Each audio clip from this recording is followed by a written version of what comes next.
Hey everyone, this is Devin Francis, also known as Leonard Meltzner. And I liked Iron Man 3 frowny face. When you were reading it felt like I just spent like the last 5 minutes reading the comments on the song Blue on YouTube from Iron Man 3, and all the comments are so ridiculous. The song is not from Iron Man 3. It's not originally from Iron Man 3, but everyone's just like, this song's from Iron Man 3, and that makes me sad. Happy face. And I'm like, what does this mean? I like how you even say this song's not originally from Iron Man 3, as if the most prominent or the way that anyone thinks about the song in Blue is in the context of Iron Man 3. Apart from 8-year-olds on YouTube. How dare they call this the Iron Man 3 theme song? I hate Iron Man 3. Anyway, when you were reading them, all I could hear was like it being filtered through the tone of like Griffin reading Yahoo Answers. Good. That's what it sounded like. Anyways, welcome to episode 136 of the Adventures in Odyssey Oddcast. What are we talking about today, Victoria? It's finally coming out. It's been like 2 weeks. Finally, it's the end of December, even though it's almost the end of January for us. Yes. But in OAC world, that is not the case. So today we're going to be looking at the long-awaited, for you guys, I guess, There and Back Again, part 3? Part 4? Yes, part 3. Part 3. Part 3. It was numbered bad. Let's all be honest. And then BTV redeeming the season. Because it's Christmas, guys. Christmas! Don't you feel Christmassy right now? Merry Christmas. Merry Christmas. Merry Chrysler. That one's my favorite. It felt weird listening to it because it was so long after Christmas. Like, Christmas was so far out of my mindscape by the time I was listening to it. And I was like, man, we're doing this for a Christmas review. We're so late. I was like, what even is in this episode? I can't remember. Santa Claus. Santa Claus. It's the only episode where Santa's ever mentioned. Because I always thought it was really weird until we got to this episode. It always struck me as bizarre that they'd never mentioned Santa Claus in any Christmas episode ever. Are you sure? Through like Peace on Earth and all Christmas episodes where kids are talking about what they want for Christmas and waiting for presents and stuff. Never once is Santa's name mentioned in the show, apart from this episode. Yes. And I was like... That doesn't sound right. And I remember I was young. We should talk about this once we get to this review. And what else are we doing? The OAC 2017 year album review thing. Yep. Which means... You know what that means, Devin? Oh, wait, no, never mind. I was going to say it means I get to talk about BTV Revenge again, except for I don't. No, that was in an album. That was an album. And Devin's like, thank goodness. Yes. I don't want to hear it anymore. No, we already did that song and dance number. Okay, so There and Back Again, Part 3, Episode 825, written by Dave Arnold. What happens in this episode, Victoria? So in this episode, like, a lot happens in this episode. Except for I honestly don't really think it was rushed, which is super impressive.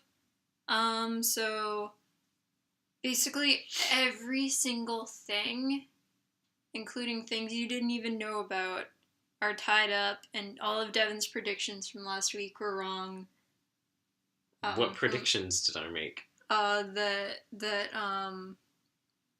Terraria was never going to be mentioned again. No, I did not say that.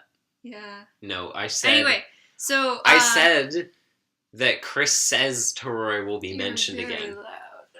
Yep.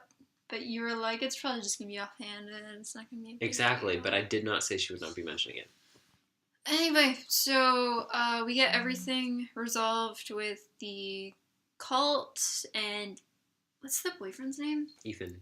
Okay, that's what I wanted to say. Ethan turns out to be, like, even more of a jerk, so I was like, yes! It's easier to dislike He was a major, big-time jerko. Yeah, he was, like, super terrible, and I was like, this is what I wanted! I should feel bad, but I don't, because this is what I wanted. And there's a lot of, like, running back and forth between locations in this episode. They go, like, back and forth to like Joelle's place and I think there's only 5 locations in this episode. They start at a diner, they go to James' house, they go to Joelle's house, they go to the show, and then they zorb. I think that's it.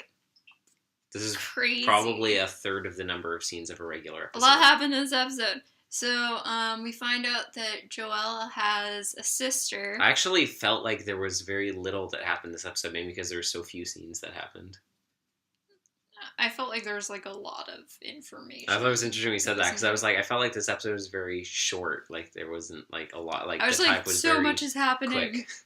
So we find out that, like, Joelle has a sister, and we find out all this stuff about her mom, and Joelle's sister's name is Torore. And, like, and I was like, why would you name your sister the name of your dog? What is wrong with you people? They didn't, Victoria. Do you not remember that the dog came second?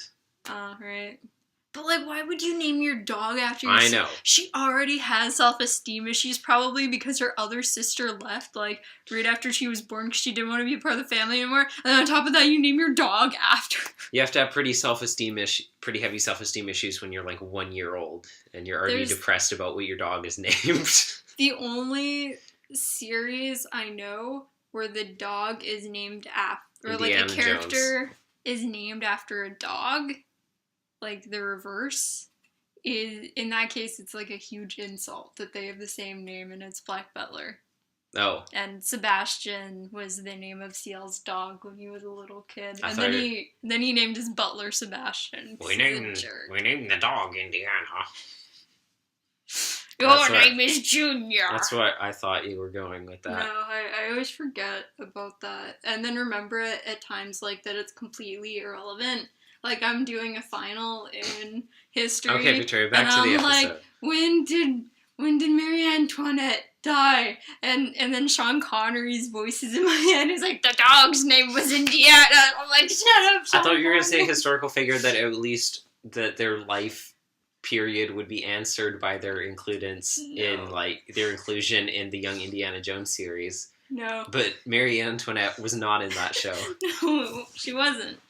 And then I get kicked out of the exams. They're like, stop talking during the exam.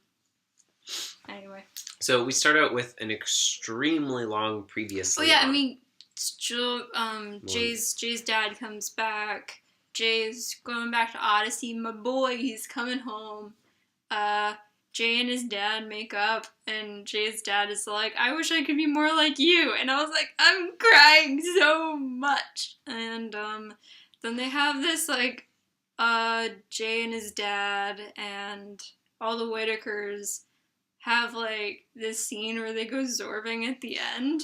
But they're in, like, the same... There's a bunch of people in the same balls together, apparently, which seems very dangerous. Like... There was, like, 3 of them in one ball. Willie... And 2 or 3 of them in the other. Wilson and Jay and his dad were in a ball together. And then Jason and Whit were in a ball together. And I was like... I'm just picturing someone's, like... Those are 2 very their hands are all dangerous. Caught in each other's hair, and someone's gonna knock a tooth out on someone else's elbow, and... If I was in a zorbing contest and I was against Whit and Jason, I would, like... pull myself out of the contest because I wouldn't want to try and mess with that. They would, like, pop my Zorb ball with an axe that Whit throws while his eyes are closed. They have, like, this scene at the end. I was like, this is the cheesiest thing ever, but it's so beautiful and it's, like, family bonding and I really love it. And the recording was so weird at the end of the episode. I'm convinced that they actually somehow put the mics in bags and actually made the actors go in. I mean, they might have.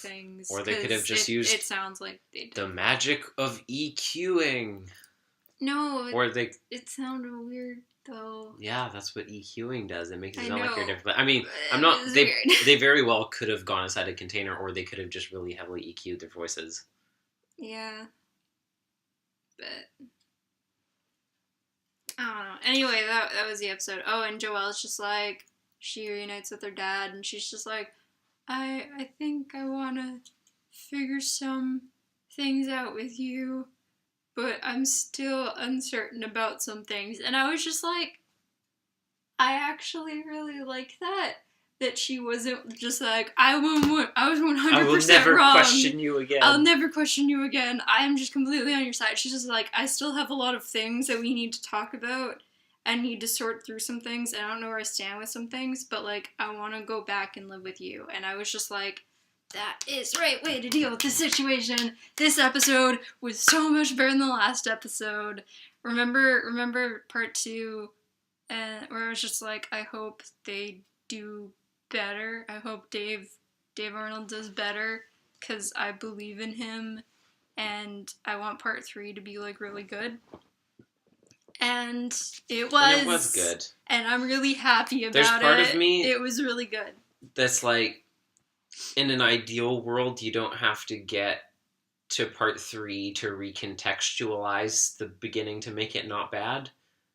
But still, at least with the recontextualization, after, like, re-listening to everything through after part 3, it was like, it's a lot better now, and with that recontextualization, like, all of Ethan's red flags of emotional abuse are, like, a lot more prominent once, like, he's locked in the right lens that you're supposed to be looking at it through. Then it's like, okay, here, and here. Every time Ethan appeared in this episode, I just, like, wanted to kick him in the shin. I was like, he's such a jerk. So we start out with the super long previously on that covers the important parts of the bonus episode, including the fact that Wilson was given the Bible, which honestly I hadn't really thought about that being, like something that was going to be followed through on, which is kind of weird, because he was like, there's a reason for this.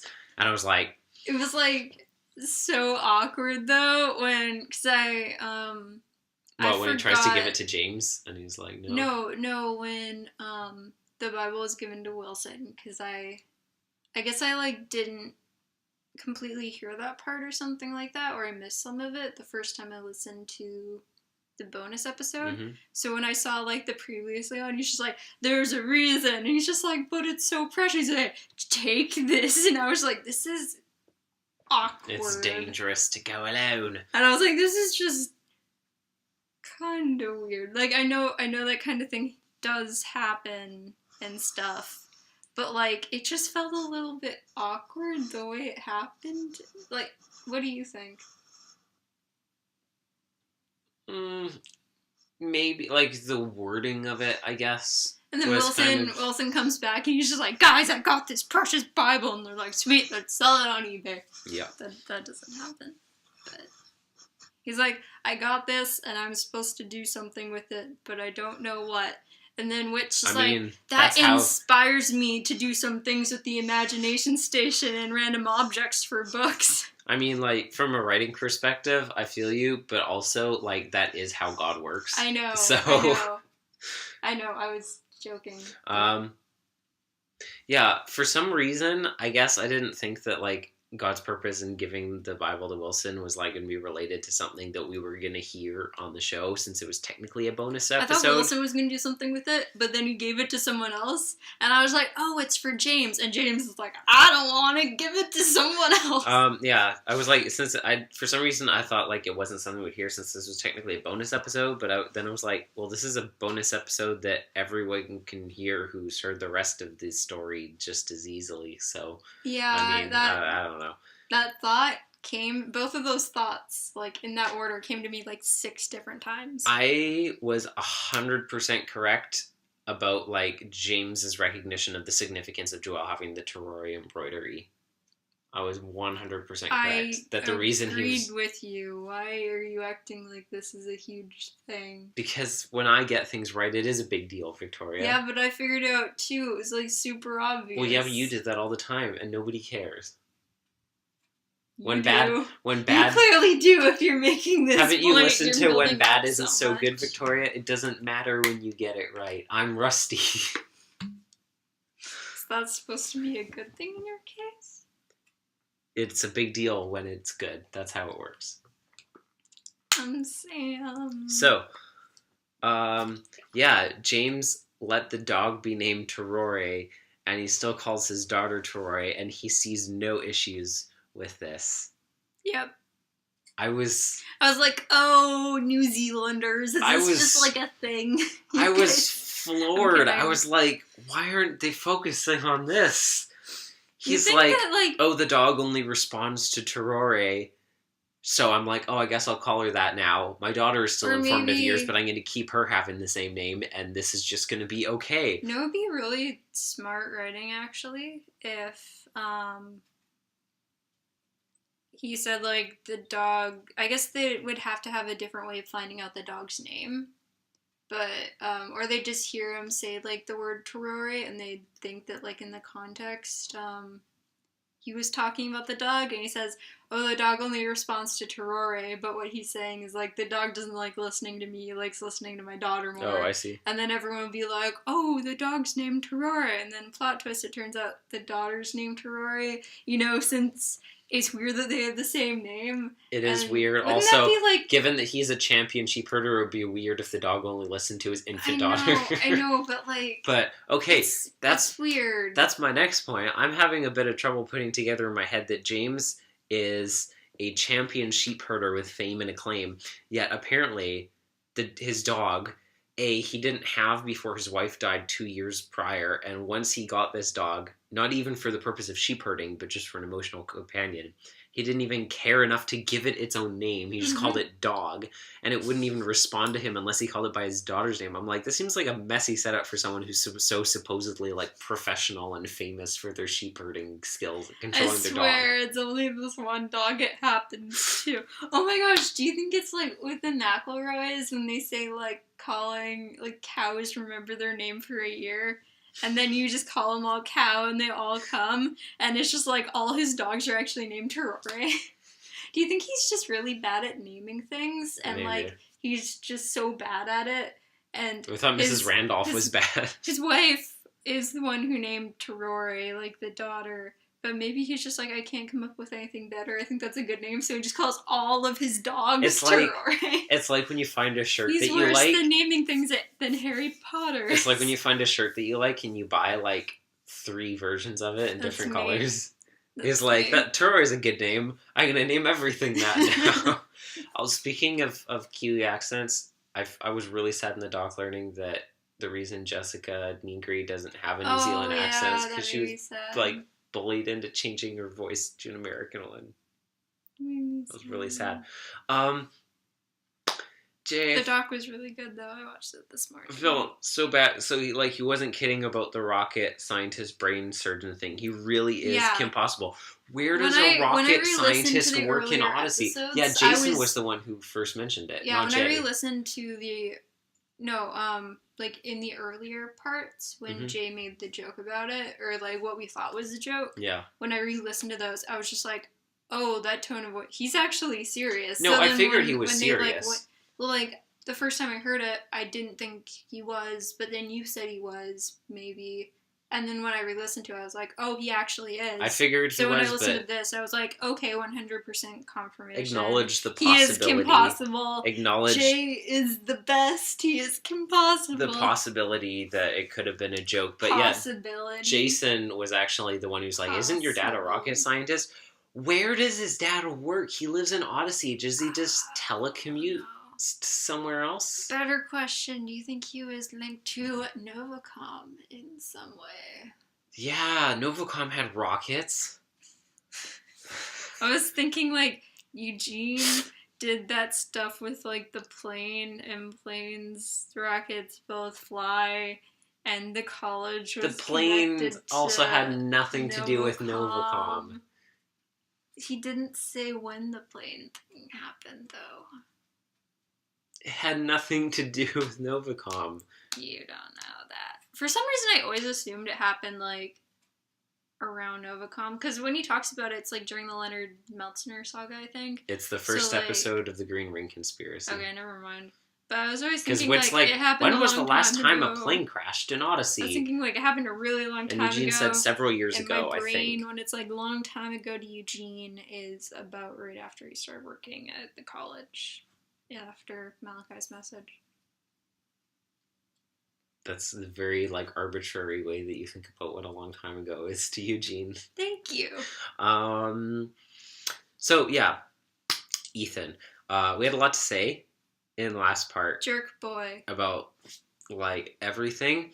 And see, in this episode now, we see the descriptions of Ethan's actions that firmly put him in the exact same emotionally abusive categories that we talked about last time. So it's perfect. It was like we set it up perfectly. Like, yay, Ethan is emotionally abusive. Demands of stringent obedience out of fear for retribution, lack of care for other person's physical and mental well-being, fierce anger at anything alternative to their personal authority, forced social isolation, demonizing large groups of people and scapegoating them for troubles to encourage voluntary social isolation in the victim, etc. Like, he's just like checking all these boxes, and a lot of the same boxes we talked about last time. This is exactly what I wanted to create. This is what I wanted a very clear distinction of all of the traits that kids need to watch out for in an abusive relationship.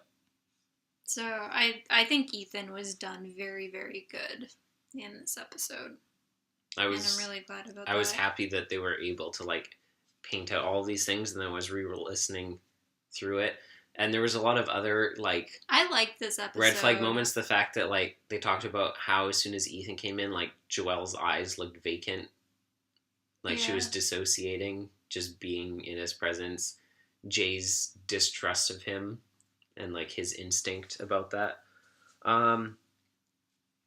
And, yeah, the Jay and Nick moment, like you said at the end, was super sweet. I love Jay's dad so much. And the jarring... He's so precious. The jarring, sloshing Zorb acoustics.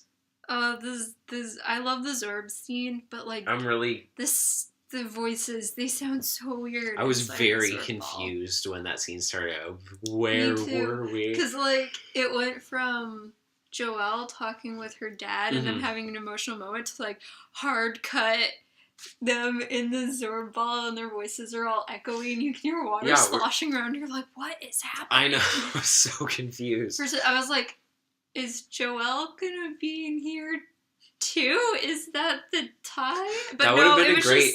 That would have been a great joke. At first, you're like, oh, there's like two people in the Zorb ball, but then more people keep chiming into the conversation, all clearly inside the same you're like, ball. How many people are in here? That would have been funny. It's like when you're in a dark room in a cartoon and you can see one set of eyeballs opening, and then you're like two characters are having a conversation and all of a sudden like 6 eyes appear and you're like, how many people are in this room? Or it's like when like characters like peeking around a wall and then they all like tone and pull up. Or you know what my first thought is the triangle, the web, when they're with Lewis and Clark in the Imagination Station and everyone keeps entering the adventure till the boat sinks. The boat's sinking. There's like 15 people in the boat. We're capsizing. We have to run. Yeah, I'm really glad that we got to hear Nick appreciate Jay's diverse and undervalued skills. This is so good.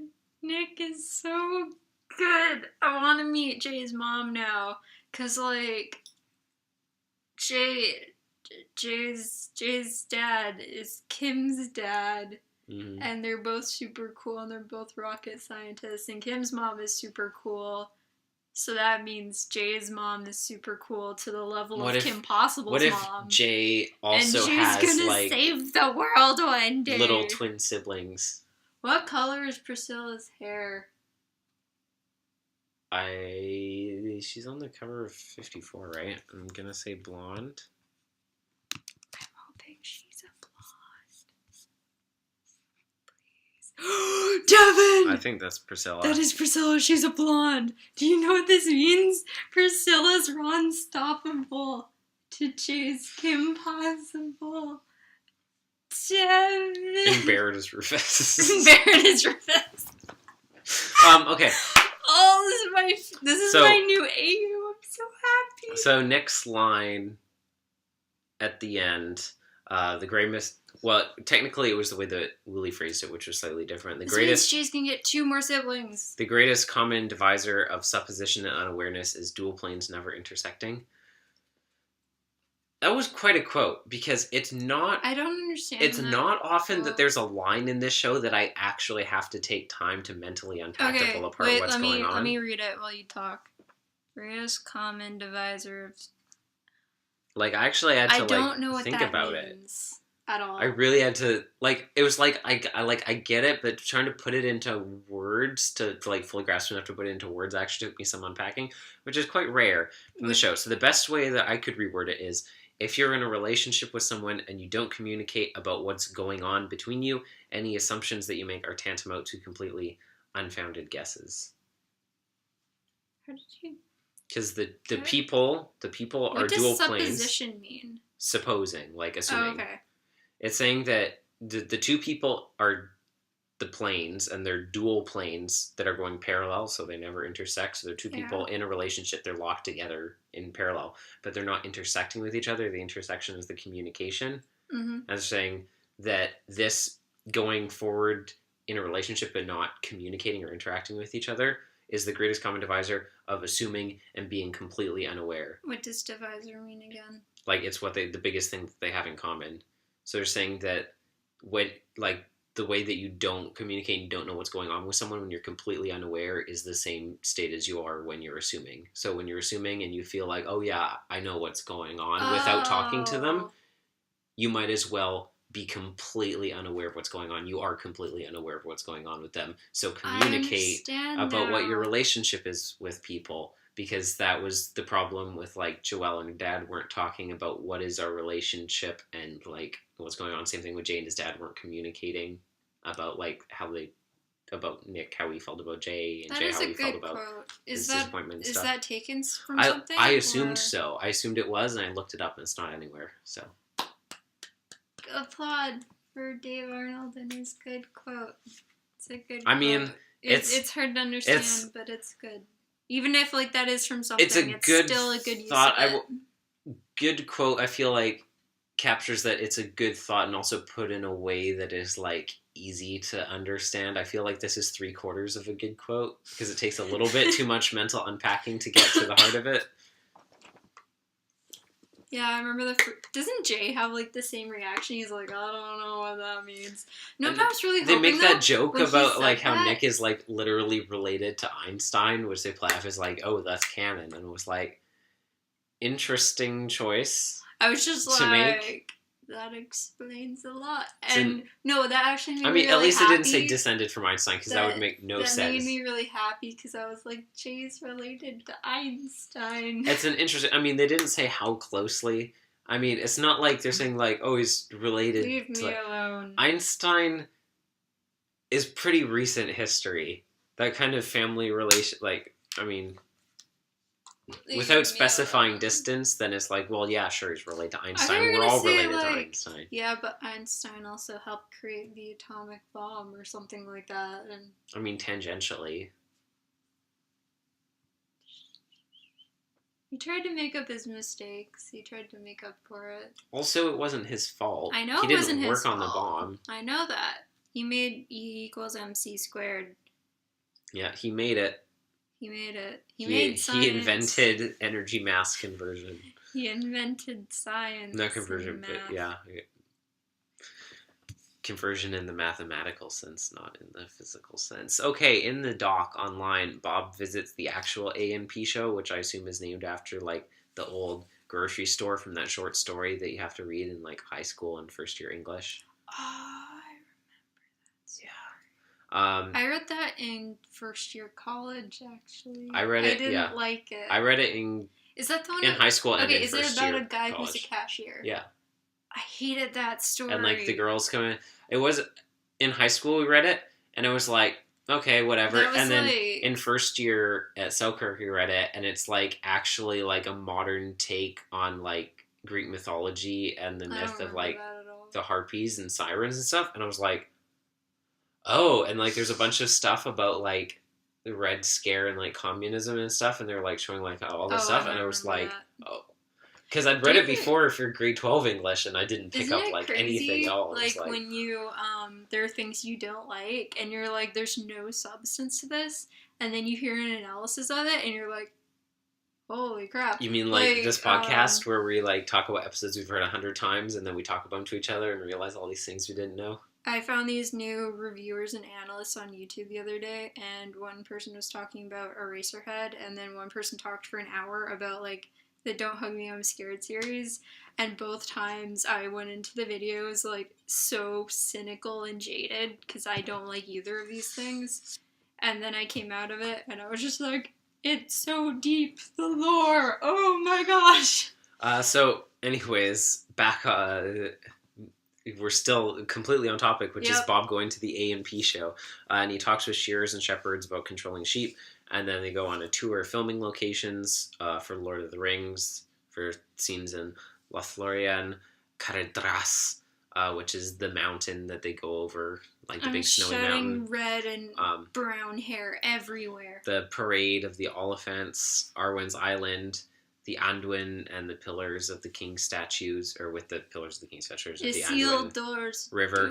Isildur's Doom, where he loses the ring into the river, and the same river like where Smeagol finds it. We get to see the field where Torori died. You didn't see the Pillars of King's statues? I actually said it twice. Oh, okay. The field where Torori died, and in the version of the story that they told in the doc, they were like, she was out on a sleepover with her friends in this field, and then they died from a raiding party. I was like, that is significantly different than what was in the episode. So, like... I mean, they didn't say sleepover, but they said she was camping with her friends. And Strange Boy in a Strange Land is, like, the less edgy retelling of Torori's death. Yeah. Sarah gets murdered, but her murderer takes this note that says, "Beware Andromeda." And then the message is spread all throughout Odyssey, and then that's how everyone learned that Andromeda was the bad guys. Man, I love the Blackguards Chronicles. Some dude talks about sheep in the Bible and what they mean for like 30 seconds. And I was like, okay. And then we get to see the real... And you're like, but tell me about horses in the Bible. And finally, we get to see... Oh, we're not there yet, Victoria. Be patient. That is coming up this episode. We get to see the real St. Faith's Church with its Maori carved panels and like the etched window of Jesus overlaid on the surface of the lake and stuff, exactly the way that it was described in episode 2.5. So... You get to read this one first. I have no idea what to read. This... I can't even call it a trilogy. No. Because it's like weird. It's like a sesquitrilogy. Trisesquily. I think that's an endangered animal. It is. Yeah, that's on the IUC red list. Like, the stuff in this last episode redeemed a lot of the stuff, but like I said, I still feel like if I was listening to this trilogy with someone like of my own age who was wary of these kinds of social issues, then like during part 2, I would have to constantly be like, no, don't worry, it gets better at the end, kind of thing, you know? Like, I feel like with the recontextualization going through it, it's like, okay, I get it, but knowing what it's like the first time through, I'm squicked by it, I guess. They did, in the end, like... Listen to part 1 and part 3. Yeah, the Star Wars order. Listen to part 1, and then 3, and then 2, and then 2.5. Oh, actually. Yeah, actually, honestly. So, yeah, like, if someone is listening to all of the things through, then I feel like at the end, especially if they listen to it twice, that's ideal. But listening through, it's like, okay, I feel like someone is taking away the important stuff here. And granted, even that still doesn't completely detract from some of our criticism last time, which is that, you know, Odyssey has this consistent habit of setting up these situations where it's like, oh, someone's in conflict between their parents and someone else, and it's almost always that someone else is wrong and the parents who are right, which can cause children to put, like, too much trust in their parents always being right. I think that, like, Which I would like to point out, you pointed out, and I did not think about it. What? The first thing that you pointed out, and I really do like, because it does add to this, Joelle, when she's not like, you're right, thank you so much, yeah. You were completely right, I never should have doubted you, I'm never going to doubt you again for the rest of my life. Honestly, that was, like, my favorite thing in the episode. Yeah, I didn't think about it at all, the ending scene. But you're super right, because that does add to what I was saying, that she's not like, yes, you're right, I'm turning... Which is kind of like what happened with Miss Adelaide's brother in The Ties That Bind, where he's like, I was so wrong, and I never should have done any of this, and I should have listened to you always, and everything was wrong and bad and a mistake, and I'm so sorry, and I begged repentance, but the writers are gonna kill me anyways for retribution of what I've done, because... Anyway, that episode I was really glad that was Joelle's like, I have all this stuff to unpack, and here's all the things that you told me, and I still know where I stand, but let's work through it together. And I was like, communication. Yes. Together, we'll work through it, we'll talk about it, communication, we'll figure it out Intersecting as we lines. go. Intersecting planes, please. Intersecting planes. We're in 3D here. Super good. So I'm gonna say now the when J people stuff, communicate with each other, I'm gonna clap and I say intersecting planes. I just say communicate. No. That's honestly when I'm watching like TV shows and stuff, and people are not communicating and being dumb, and I'm being angry. That is what I will yell at them. Don't completely answer this question. But was there another rap recently in Odyssey that, like, since the hiatus that I've repressed? Or was it just that the communicate rap shows up again?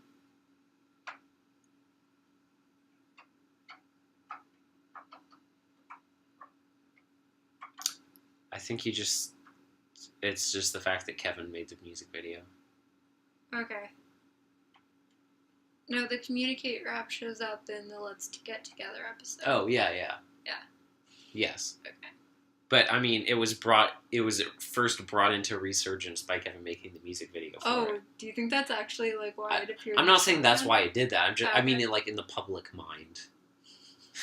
Darn you, Kevin, I love you, but why did you have to do that with that one part specifically? Jay's stuff was good. Also, My the boy. fact that they brought Jay back, like going back to part 1, because this is all this, yeah, like bringing in Jay, having like Whit and Jason, we like uncovered some more sweet Jason lore, and like Jason Whit talking about like, "Are you proud of me, Dad?" and stuff. Multiple references to like the whole Jason agency thing, and being like, "No, I'm not going back to that," in which like, I do not want you going back to that.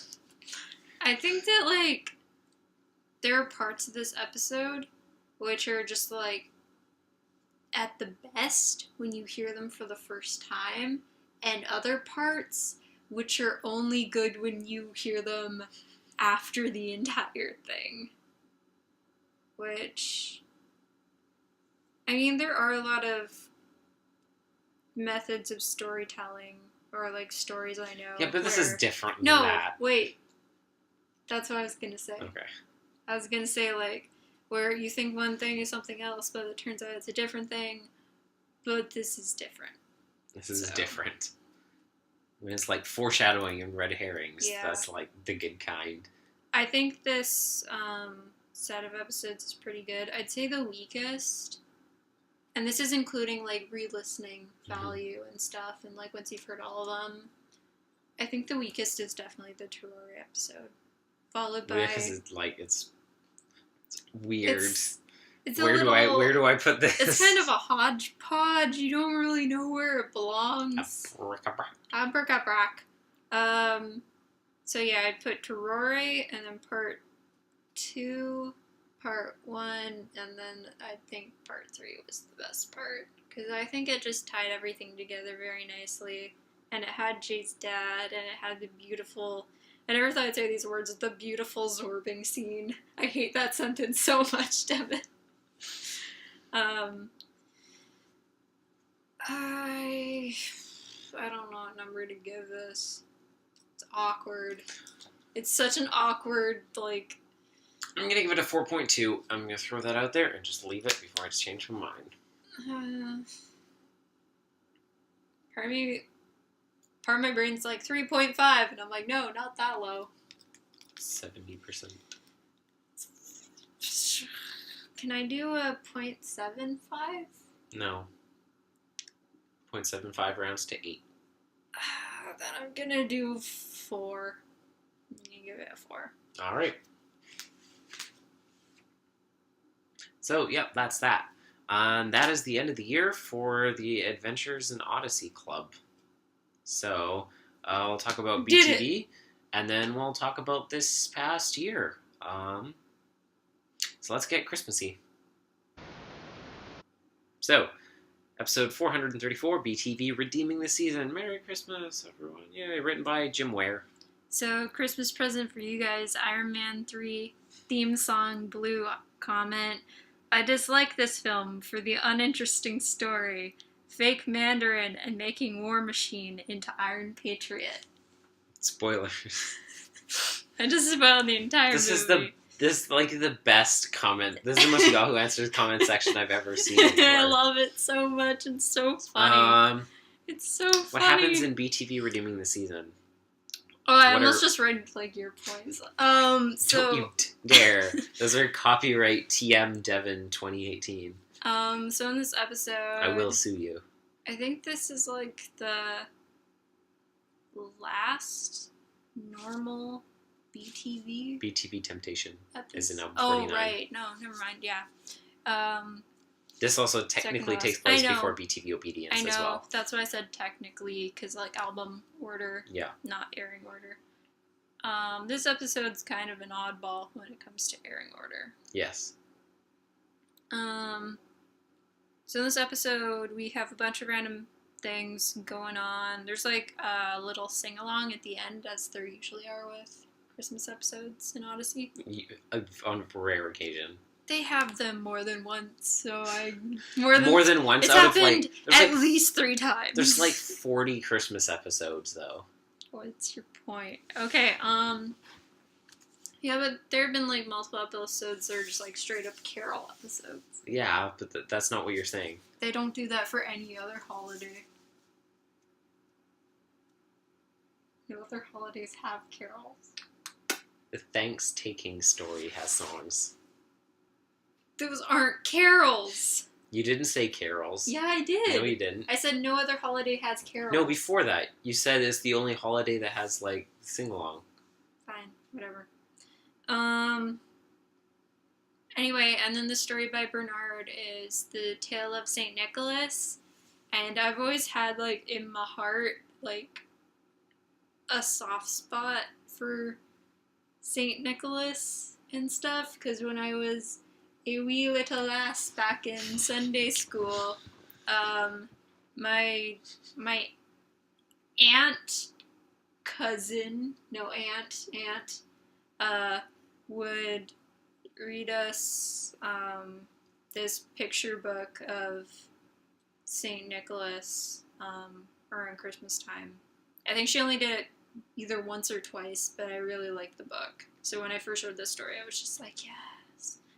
And then some stuff about facts about Christmas trees, and some stuff with Eugene and Bernard as the little wraparound story. And I thought you were going to tell the story. There's that one guy whose name I always forget, even though I've heard it a billion times, and I've had to write. I've heard this single story in every single one of my classes, especially my English ones, of which I take dozens, and I always have to write it down in my notebook, and I forget his name every single time I don't hear it, and even sometimes when I'm hearing it. The guy who nails the rules to the door. Martin Luther. Yes. Okay, there's Martin Luther King. Yes. And there's Martin Luther King Jr.? No, there's only Martin Luther King Jr. I mean, technically, yes, his father was Martin Luther King, but... And then there's Martin Luther, I can never remember who is who, and I'm always so confused. Well, the one who's named after the other one came second. That's usually how that thing goes. Okay, was he killed? Martin Luther King Jr.? Yes. Okay, he was assassinated by the U.S. government. So... This is the order in my mind. I confuse Martin Luther with Martin Luther King Jr., who I confuse with Franz Ferdinand. And it's chaos in my mind. Because I'm which one was assassinated? And which one was the... 2 of them. Was the politician? And which one fought for African American rights? And which one was the guy who nailed things to the door? And I don't know. So I know it wasn't Franz Ferdinand who nailed things to the door. But I always forget everyone's name. Archduke Ferdinand started the Reformation. I know who Franz Ferdinand is, but by the confusion between Martin Luther King Jr. When someone killed Martin Luther and started World War I. No, the thing with him and Franz Ferdinand is I'm like, oh, I don't know if he was killed or if I'm just somehow thinking they were both killed. Like Franz Ferdinand, and for some reason my mind applied it to the other guy. And I'm like, how many politicians were killed? No, they were both shot. A lot. Yes. I can name 3 now. There's those 2 and Abraham Lincoln. Well, there have been 2 presidents who have been shot, so... Wait, who's the other one? John F. Kennedy. Which one is he? He's the one who got shot. That doesn't mean anything the magic bullet, the guy on the grassy knoll. Yeah. He's JFK. Yes. How did he... Wait. Grassy knoll thing, which Sunset Boulevard made a joke about. I know that, but, like, I don't know anything about him. Is he the guy who's just like, no. Maybe. I don't know. Anyways, back to Christmas.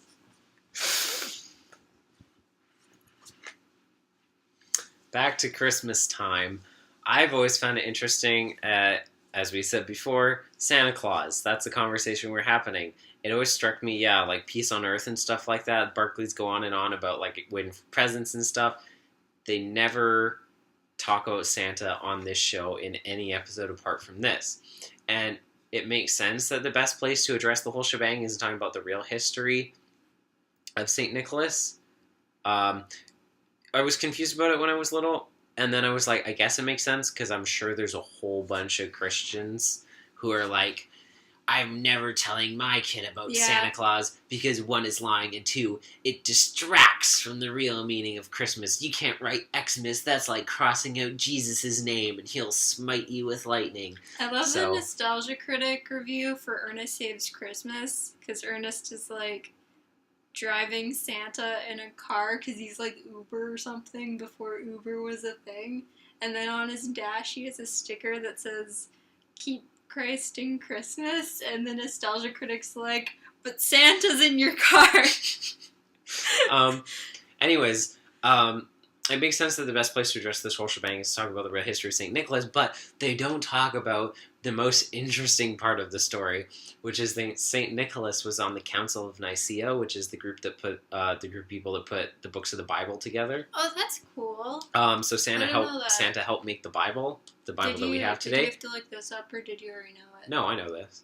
Nicaea is a cool word. What does that mean? That's the place where they were. Where's Nicaea? In like Europe, around the Mediterranean. I also really like the VeggieTales St. Nicholas. Anyways, the point of this, the most interesting part of the story is that St. Nicholas was on the Council of Nicaea, which is where we get the Nicene Creed from. But it's the fact that when the council was putting together the doctrines of the faith of the early church, Nicholas was a very outspoken member about doctrine with which he disagreed. And once, the legend goes, he was arguing with another bishop about dogma, and he got so full of righteous anger that he punched the guy out. That's awesome! For being blasphemous, and the other bishops threw him in a jail cell to cool off, and the story goes that Jesus came to him in a vision and opened the cell door and was like, chill, bro, you did the right thing. And as one of my pastors put it, I cannot fathom how parents can go on telling children about this fat old elf riding around the world on a sled when, in reality, he may be the only person in history to have been complimented by Jesus for punching out a bishop. Which is one of my favorite quotes of my entire life. That is amazing. So I wish this story had focused on that part of his life. But, this is cool, too. That is amazing. I also found out recently, apparently our modern idea of Santa is a combination of the real St. Nicholas and Odin. And a bunch of myths so, like, about Odin and Coca-Cola, Santa, yes, and St. Nicholas. Yeah. Because he missed Coca-Cola Santa, that's the reason. Yes. I didn't know. He's the image. For a while. He's not the mythos, he's just the image. I know, but, like, I didn't know for quite a while. I guess it never clicked for some reason that that's the reason why he wears red and white. And I was like, oh, that makes sense. I mean, I don't know if the color started with him, but the general appearance did start with the Coca-Cola ads. Wait, quick counsel. No one listen. I did have that thought, but I think we're past it. So. No, not necessarily. When I was younger, I thought that... Oh, yeah, that's what I was going to come back to. So, what happened was... This is, like, the most traumatizing moment of my childhood, next to watching Spirited Away and The Dark Crystal. One of the best moments of my entire life. I still think I had solid reasoning. I thought it So, through. our dad, shameless plug, our dad carved Santas out of wood. That's what he do. Hashtag www.snowcottagecarvings.com. He does other jobs too. Yes, but this is his entrepreneurial business. So Devin, show Santa. He has a whole bunch. Here. Yeah, I did, Victoria. Okay. He has like so much Christmas paraphernalia. It's ridiculous. All around the house. All these books and decorations. Like and the entire year, our house is decorated like it's Christmas. Like a Christmas store. So he has like books that talk about like the history of St. Nicholas, and so at some certain age of I don't know what. See, I was literally from birth. I was never on board with the whole Santa shtick. I was like, but if you believe in Santa, that's cool though. Disclaimer. I'm just saying I did not. Devin had these little like motion trackers when we were little, and yeah, one year I was going to set up motion sensors around the Christmas tree, and then I was going to, like, run upstairs and ambush so I could prove to Victoria. And then I decided the day of, on Christmas Eve, I was like, I'm not going to do that to her. I was in grade 7. I wouldn't believe you anyway. You do realize. Well, I would have, like, grabbed you, or whatever. I don't know what my plan was, Victoria. I was 12.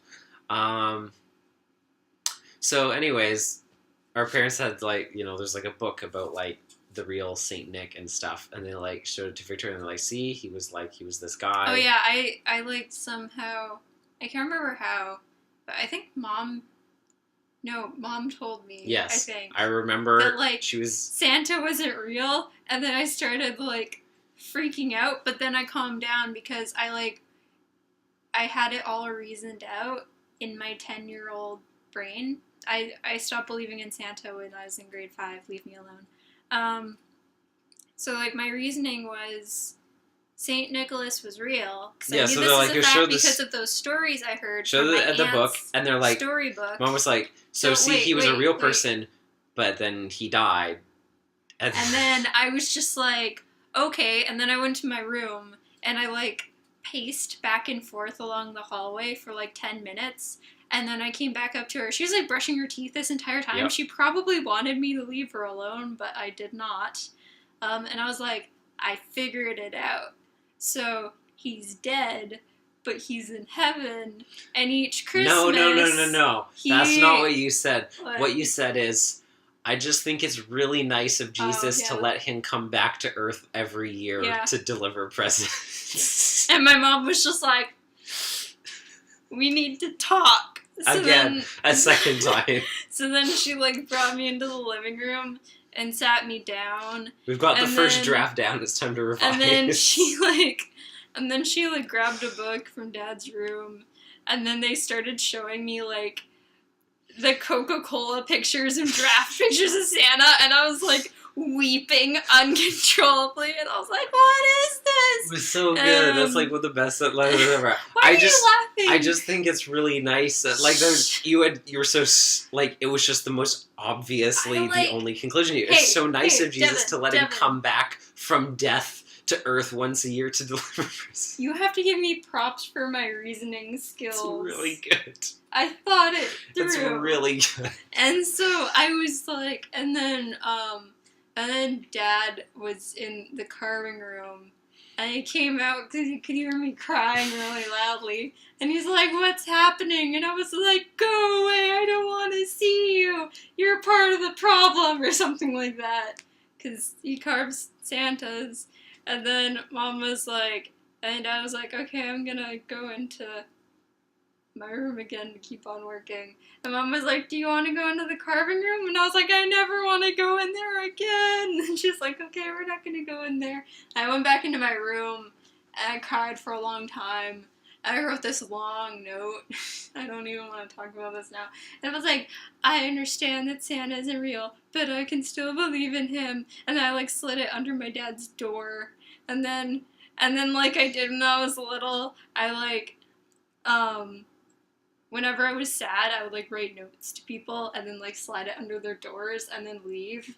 And then I'd be like, it's been 2 minutes. Why haven't they come to talk to me while I'm in my room? It's like social media. And then I would, like, go and seek them out awkwardly, and I'd be like, did you see my note? Do you see I was vague noting and about then, you? and then my dad was like, yeah, I think he still has that letter, actually, because he kept it, and he put it on his shelf. He might have gotten rid of it. I didn't know like, any of this. Yeah, I almost... This is why I don't keep a journal or a diary, and I never have. This is why we do this podcast. Everything is so embarrassing. This is why we do this podcast, to bring us closer together as siblings. I hate everything. Oh, man.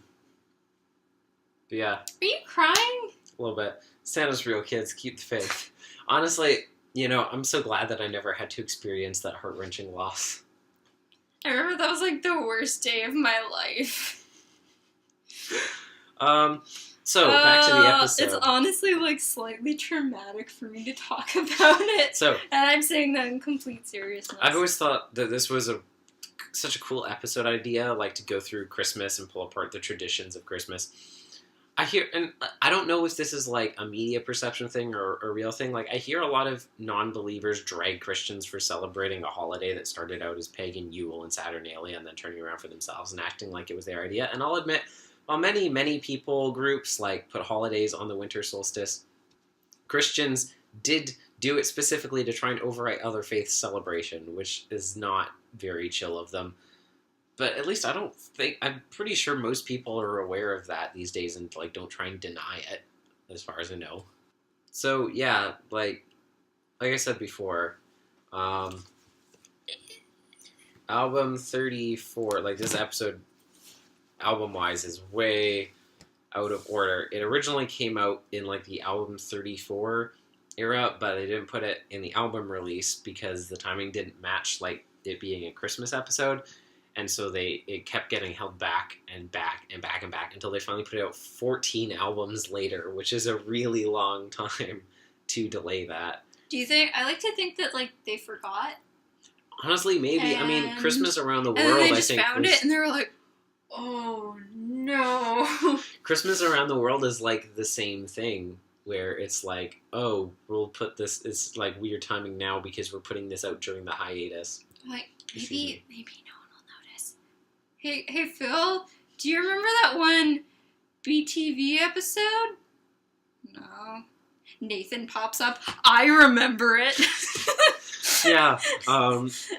It's the weirdest result of this, like, odd timing is the fact that Nathaniel shows up in album 48 when his last appearance his last appearance is 11 albums prior in OT Action News Battle of the Keyshawn. I always forget about that. And then he shows up here and it's, like, really weird. No, it'd be really funny if, like, it was a really, really, really old character. And if it was an even older episode. It was Davey Holcomb.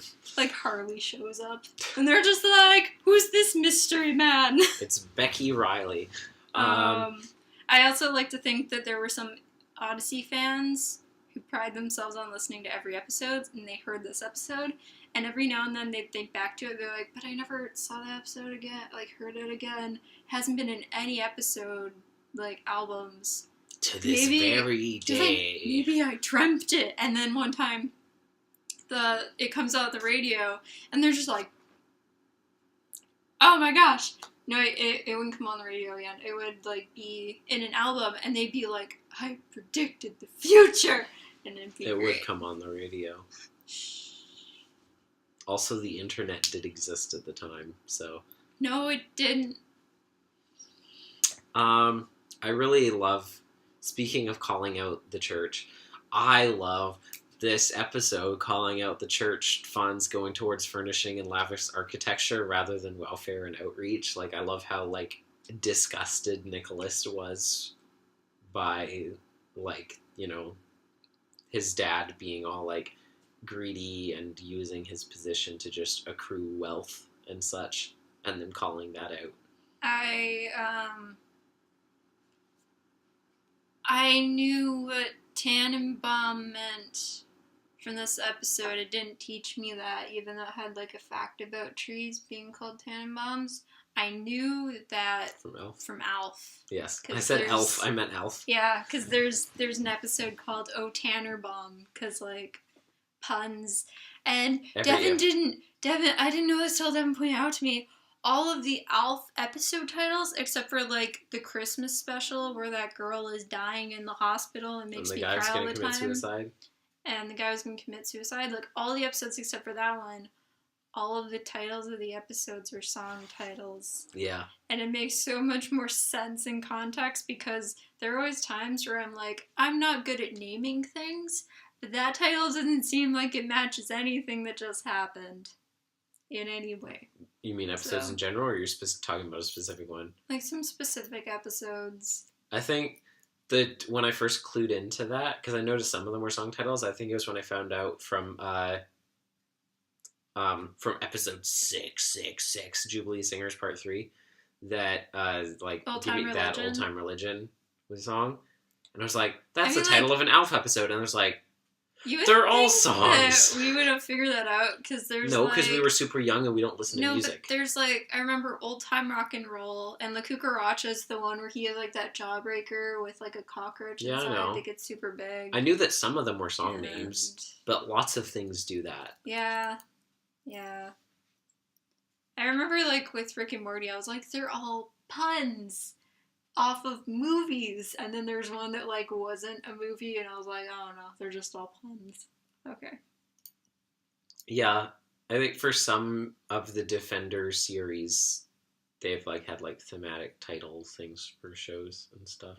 Jessica Jones has, and Luke Cage and Iron Fist, and everyone, but that doesn't. They're also every title is words that are said in the episode. But I feel like lots of shows do that.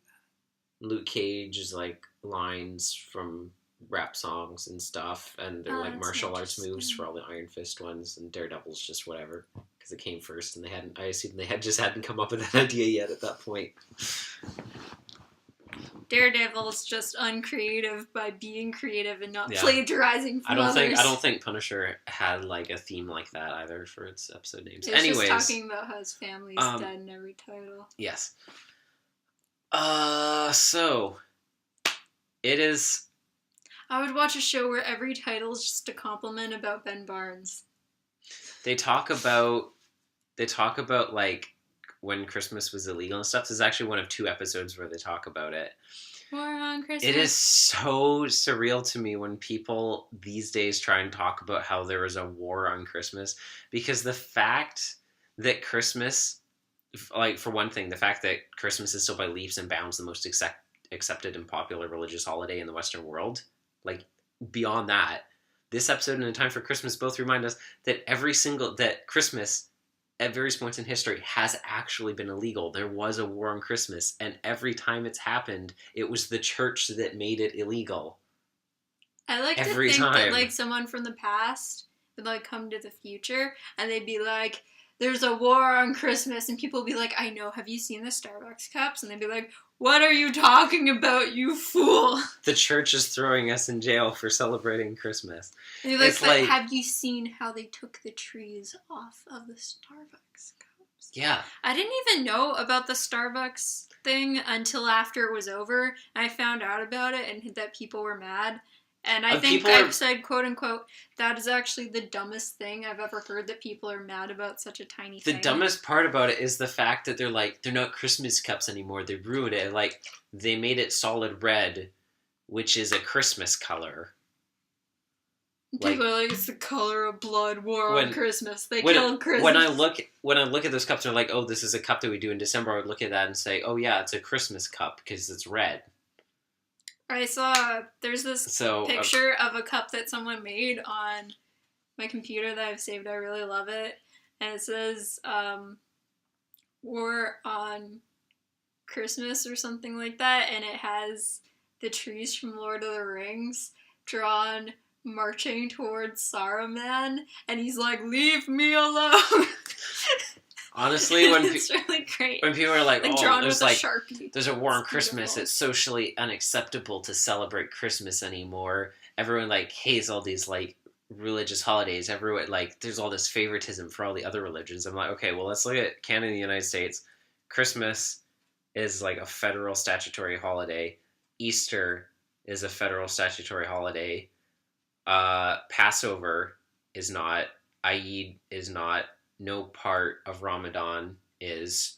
Or Kwanzaa. Hanukkah. No part of Hanukkah is. No part of Yom Kippur or Rosh Hashanah or Purim is. I don't know what like half of those things were that you There just is said. no Jewish holidays, no Muslim holidays, which are statutory holidays. And Halloween isn't one either. But the two biggest Christian holidays are, and the fact that people still try to argue that their religious holidays of Christianity are more persecuted than the other ones is like... I've always, and I always will, wish that like we got Halloween off the day before and the day after, because you're always so tired. And it's just... I remember, like, on the rare occasions that in elementary school, because I don't think it's happened since elementary school, where Halloween fell on a Friday night, everyone was so happy because we're like, we get to sleep in the morning because we're going to be out late getting candy. That's really nice. I hate when Halloween's on a Sunday night because you just want to eat candy and then you have to go to school in the morning. It sucks. That's the same thing when Halloween is on a Monday, Tuesday, Wednesday, and Thursday. I know. So, BTV redeeming the season. Good episode. Yeah, it's pretty good. Like, I don't. It's definitely not my favorite BTV. Just it's probably because it's Christmas themed. It's cool to learn about the history stuff. I feel like I can't listen to it as neutrally without feeling the need to listen to a lot of other Christmas episodes from Odyssey. I will say, I don't know if I've ever said this. I do a lot of BTV binges. Sometimes I've done that quite a few times, where I just listen to all the BTV episodes in whatever order, and it's great. And each time I do, revenge? I haven't done it since I haven't done it in a while, so like none of the newer BTV episodes. Also, did you notice in it. Taz Amnesty that a Monte Cristo is a name of a sandwich? So now it all makes sense. Devin? Yeah? Did you not know that? Oh, let's just turn back on me. I thought you were shocked that I pointed that out to you. No, I'd never heard of him. I have known that a Monte Cristo is a sandwich since I was like 6 years old. Never heard of... Is it the thing that he came up with in the episode? Yes, like that is French... the joke. That's a real sandwich? No, that's not what it is. Oh. But, like... Okay. That's why he's about sandwiches in the episode. Okay. It feels so much less random now. I actually contemplated when I listened to that episode of Taz Amnesty. I was like, I should look up if a Monte Cristo sandwich is actually named after the Count of Monte Cristo. I don't know how it would be, but... When I first heard him say that, have been named after I was like... Things. I can't believe you didn't know that was an actual sandwich. Never heard of it in my life. I feel really dumb now that you knew that. I can't believe you went through the entire review and you didn't... You never said anything. It's common knowledge. It's like saying, I didn't know what a BLT is. It's not. Like, if I don't know it, it's not common knowledge. That's not how that works. I am the common man that the Star Trek theme is about. It's me. There's so many things with you where it's just like, you know all these facts, but like, what do you know? What do I know? I only eat peanut butter sandwiches. I don't put ham and cheese on French toast. I don't think that's what it is. You should look at what it is. I'm gonna look it up. BTV. I really like... Monte Cristo. I think another thing where every single time I hear it, I'm like, is this named after this thing? Was Hyde Park in England? And I wanted to know if that was named after Edward Hyde. Sometimes the park is really evil and it kills people who walk into it. No, because there's a park where Henry falls asleep and he wakes up and he's Hyde. Okay. And he's just like, that was the first time I've ever changed into Hyde without drinking the potion. Something is very wrong. I'm doing it automatically now.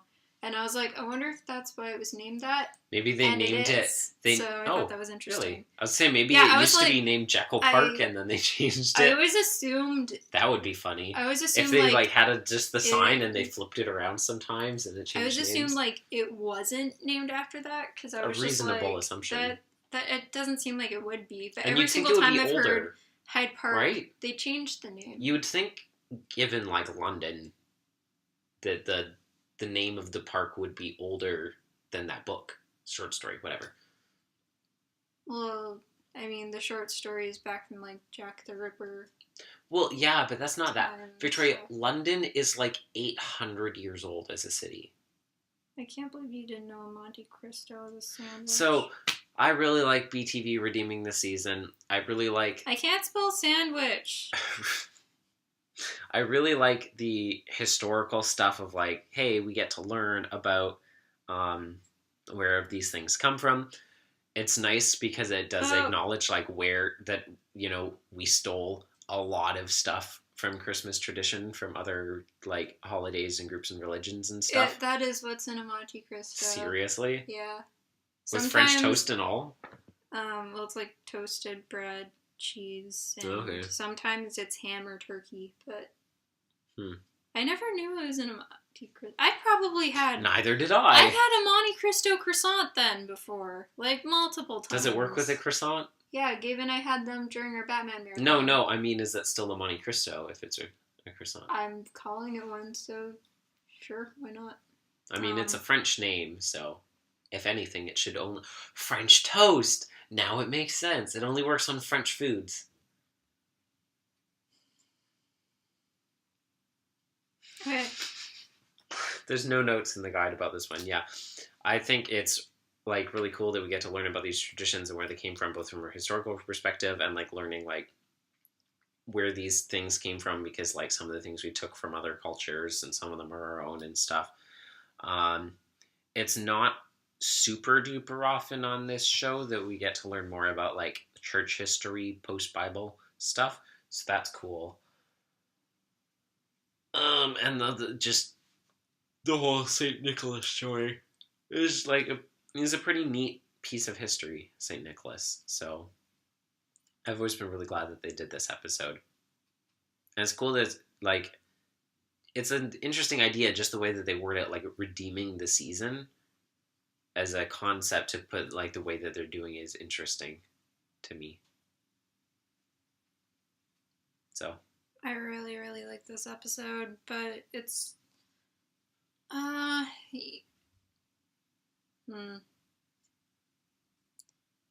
It's one of those things for me where it's I really like it, and I can't think of any specific complaints, but I don't think I'd give it 5 stars. Well, no, it's not 5. I think I'd probably give it a solid 4. You give it 4.5. And yeah, that's... Are you still looking at sandwiches? I'm trying to figure out why it's called a Monte Cristo. Well, it's probably easier to do it not on your phone. Yeah, it would be if my computer was working, Devin. Okay, my computer broke today. We're gonna review the AIOC 2017 season now. Okay. Okay, let's finish this off now. So AIOC 2017. So we looked it up. It's randomly called the Monte Cristo. There's no reasoning for it. So on chowhound.com, there's people trying to figure it out. This person named Kirk gave... Kirk Johnson? It just says Kirk. Could be Kirk Johnson. Linked to a site that just says it's called that because... But then he says, It's because of the Adventures in Odyssey episode. On the other hand, this is from 2011 for reference. I, on the other hand, am convinced that the real story behind the sandwich is this. After avenging his enemies, the Count of Monte Cristo opened a fast food shop in Marseille. It became so widely successful, the McDonald's of the day, that his name has always been associated with his flagship sandwich. Originally, the Count called it number 1 on toast, but then he was sued by a powerful competitor, Le Roi de Hamburger, which claimed to have copyrighted the name. Henceforth, he just started calling it... Did you just say Le Roi de Hamburger? Yeah, that's what it says. Is that your the best French accent you're gonna put on for the camera? Dude, I can't even do my French accent anymore. You just start calling it, henceforth, you just start calling it Le Sandwich. The Monte Cristo was the nickname given the product by Les Marseillais, whatever that says, because they needed something to differentiate. I can't say that word. I can never say that word. Differentiate. Yeah, the Count sandwiches from the hundreds of shops that sprung up in the inferior product. I was like, that sounds way too much like the Odyssey episode. Les Marseillais, I guess. Les Marseillais. Anyway, that reminded me way too much of the Odyssey episode. That is very close. I think that, like, it was plagiarized by Focus. Quite possibly. I need to watch that. What was it, goodchow.com? Chowfood.com or something like that. It's actually, but like Sonic Adventures 2 Chow, not Chow CHOW. Wait.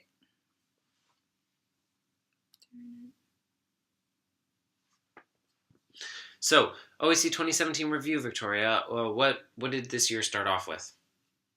Okay, I need to wash that awful taste out of Victoria, please. Episode. Please. Just... Fine. I was gonna make What did the year start out with? Perfect Testimony. No, it did not. I'm reading your list. Yeah, that's not a list of the episodes. It's a list of my notes. What was at the beginning of the year? It was a 3-parter? The Cure? No, that was 2 years. That was 3 years ago. Oh, right. Oh, wait, it was Kathy's. Mm-hmm. I don't remember what it's called. It's One More Name. Jars of Clay was her name. Yeah. So yes, One More Name, parts 1, 2, and 3. And then we had A Perfect Testimony, Unfair Game, Swept Away, parts 1 and 2. Angels and Horsehair. I think I skipped. Yes, there is one that's also not on the list that I put in there.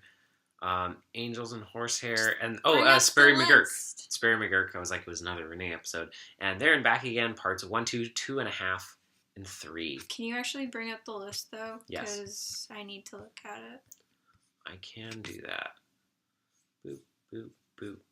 Ba-doop, ba-doop. So. I feel like you didn't say a lot of these names. I said all of those names. Did you say Unfair Game? Yep. All right. One More Name, Victoria. How was it?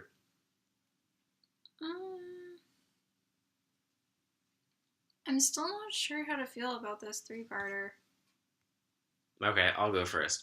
I've listened to One More Name many times at this point. It is so good, fantastic. I still get SBA in it. It does. I still get intensely emotional every time I listen to it. It is like, it's just soul-wrenchingly good and one of the best messages that I think an episode has ever had, told with this incredible story in this like heartbreaking true-to-life circumstances. And it was, yeah. I'm trying to come up with a good way to put my thoughts on the episode. I can't come up with a better comparison, so I'm just going to use this. This episode with me is kind of like, you're going to take it a wrong way, so don't say anything. Probably. It's kind of like my relationship to Space Odyssey in a way, where like I think it's really good, and I actually, no, not Space Odyssey, I just can't come up with a good comparison for it. I think it's really good, and I can't really find that many flaws with it, but I'm just not really that crazy about it. And I don't really have a reason why. I'm just... No, I do get that. I can't come up with a good example of something else that I feel that way about. You're like, I recognize that this is a good thing. It's just not my cup of tea. Might recognize. Yeah, exactly. Which is weird for me because it's like World War history, and I love World War history. So I don't know. I don't know what my deal is, but I'm still super jazzed on One More Name. I don't think it's bad. I think it's really good. I just don't. Yeah. And then we had Perfect Testimony, which was... I love this episode. It was Camilla and Buddy episode. So... I really like this episode. It was very emotional for me. And I thought the moral was super great, especially with Camilla. This episode made me like Buddy. Also. It was an episode that was really like, at the end, I was like, that was way better than I was expecting it to be at the beginning and through like all of the middle. Mm-hmm. It was interesting because not only did they introduce the abandoned coal mine near Trickle Lake that would flood and swept away, but Connie specifically said in this episode that it was unstable and prone to floods, which I don't think I remembered before. Huh. This episode, like, it still does such a solid job at nailing the challenges of testimony when you grow up in the church as like just a normal kid and the inadequacy that you feel trying to write it. And I really, really like that because it's like a really specific thing that I felt so hard. And they did it really well. And it's also the least intrusive Buddy's Daydreams have ever been because it was like actually integrated with what was going on instead of being like a whole separate scene in its own setting and stuff all the time. Yeah. And also like it was pretty chill. Yeah. And it wasn't some just of them, like... not the How to Train Your Dragons one, but the other ones. It was... Yeah, that one was a little bit... But like usually weird. It's like people doing like really extreme caricatures and it's either voices like I don't recognize because they're going so extreme or just like I'm like cringing the entire time. I was kind of cringing with the How to Train Your Dragon one, especially since like that is a 100% like stolen image of what Astrid looks like on the cover. It's from the episode art. Except for like it was Katie and what's Jason's name again? Townsend Coleman. Yeah, Townsend doing the voices, and then someone else did. I think like a third person. I can't remember the third. I don't think there was a third person. There might not have been one, but like. Because the third act was the two of them together. Yeah. But, like, I was like, oh, it's Townsend and Katie. I'm pretty cool with this. Was it Townsend? Yeah, it was. Okay. I'll trust you. It was like an Indiana Jones kind of thing. And so it was... Or was it? It was Jurassic Park. Okay. They both wear hats. No, they don't, actually. His thing is about getting attacked by velociraptors. They both have... things in their action movies that they're coming from. There's no dinosaurs in Indiana Jones. They're both like action series I have no interest in, so that's their common denominator. Can't believe you've never seen Jurassic Park. I've never seen any of the Jurassic Park. I turned the first one off before the dinosaurs went crazy. I got bored. I've seen the first Indiana Jones and I've seen the third one. I'm not really that crazy about the first one, but I loved the third one with the dad played by Sean Connery, which it all comes full circle, Devin. It does. I've seen that Indiana Jones twice, and I think we named the dog Jurassic Park. So yeah, it's a good episode. It was like slice of life with B-plot on Buddy. You're being really quiet. Really loud. And then it turned out it was all right. It's pretty good. 5 Solid stars. Theme. Okay. 5 stars. All right. What? That's a very high rating, or was that you not being serious? That's like what I gave it last time. Seriously? Sure. Wow. Yeah. I almost like cried at the end of that episode. I was very touched. Okay. Leave me alone. Unfair game. All the pent up like suppressed emotions during One More Name poured out during the next immediate episode. I like this episode regardless of what anyone So that's including you. Unfair game. I like this episode. I like that Martin came back. I missed him. I like that Ryan's in this episode because I'm like, good to know you're alive. What? You like that Martin came back? I don't remember anyone's name and I'm tired. Apparently. Dude. Martin and Audrey Shepherd came back and they were hanging out together. Oh, wait, sorry, no. I shouldn't say Shepherd because you couldn't remember their last name either, could you? Do you have any idea how tired I am today? I'm also tired, Victoria. Yeah, but I couldn't fall asleep till past 3. My computer broke today and I've been really sad and stressed out.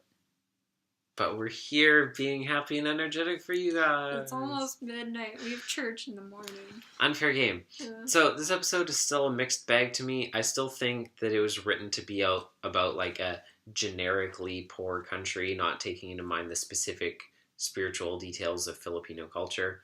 I also think that Jason's sermon seems very like shallow and it seems like off and out of character for him, given that he's someone who was a missionary all over the world for many years and should be much better at saying something meaningfully tailored to where he's speaking. He said deeper stuff to the kids from Oswald Heights than he said in this episode.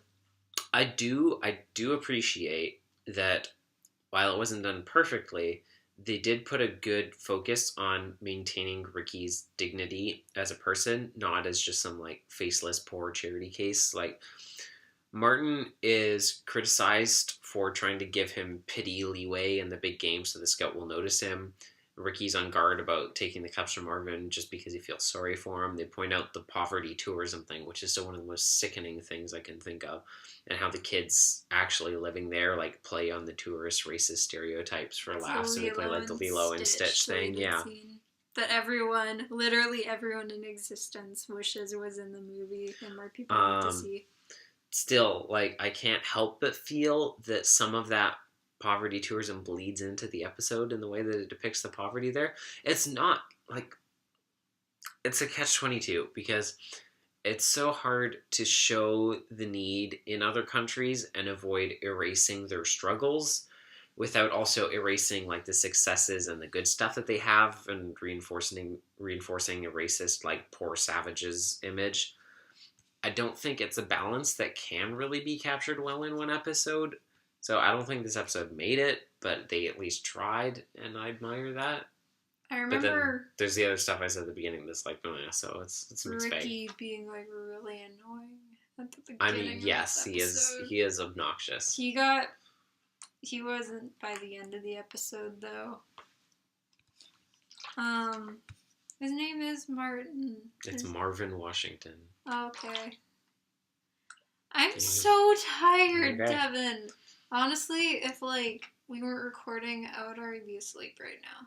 Yeah, I know. I'm half asleep, in fact, right now as we're talking.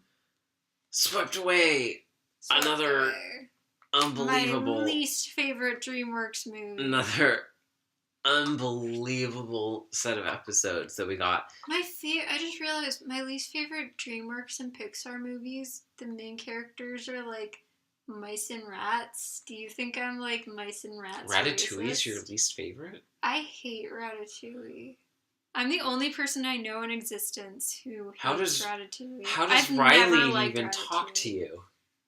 I saw like Riley's mice a couple times, and then the next time I went to see them, they were dead.